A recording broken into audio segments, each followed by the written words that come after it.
Another very commonly encountered topic will be fracture management. So the way that we're going to go through this one is that this could be applied to any fracture that you encounter, generally for the appendages. So let's say distal upper limb and distal lower limb, and also we'll focus on some specifics when it comes to actual eponymous fractures of the upper limb as well. The definition of a fracture will be a cortical breach or a defect in a bone. The incidence rather of this isn't really applicable because this is going to be a very broad ranging thing, but the etiology isn't only trauma. So bear in mind, it could be trauma as in high energy or then low energy, which would generally make it a fragility fracture. Also, it can be secondary to malignancy or a tumour that is non-malignant, but it is, let's say, bone eroding, but it's not a malignancy. And then also with infection as well. So just keep your mind open to all the reasons why you can have a fracture. It doesn't have to be trauma, and also it can be any of your surgical sieve approaches for most of these things. If we move on to the signs, normally what you'll have is a deformity of the affected limb or the joint. The skin may be breached, making it an open fracture, or it may simply be under tension. There might be neurovascular compromise, and you want to be able to talk about the neurological side, both motor and sensory. The vascular side, as in pulses at or distal to the joint with distal capillary refill. And then also commenting on pallor, pulselessness, neurological compromise, and all of this as a whole syndrome. The symptoms that the patient will generally complain of will be pain.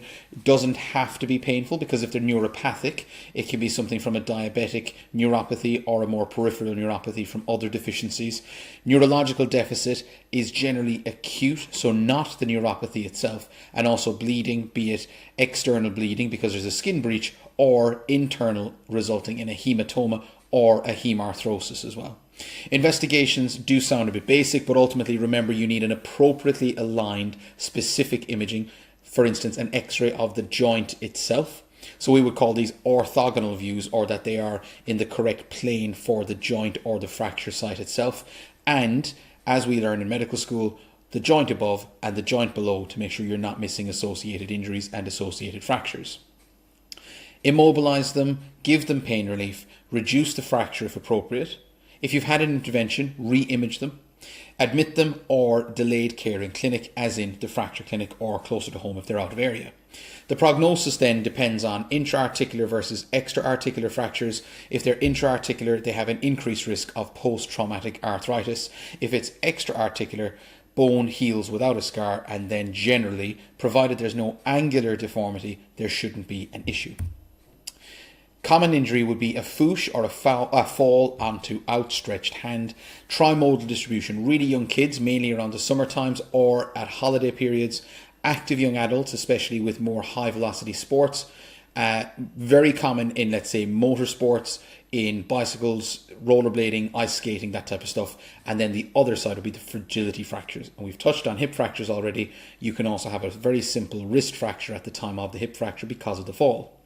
Eponymous fractures would be collies, which would be the common one, and the deformity is on the back of the wrist, and it's called a dinner fork deformity.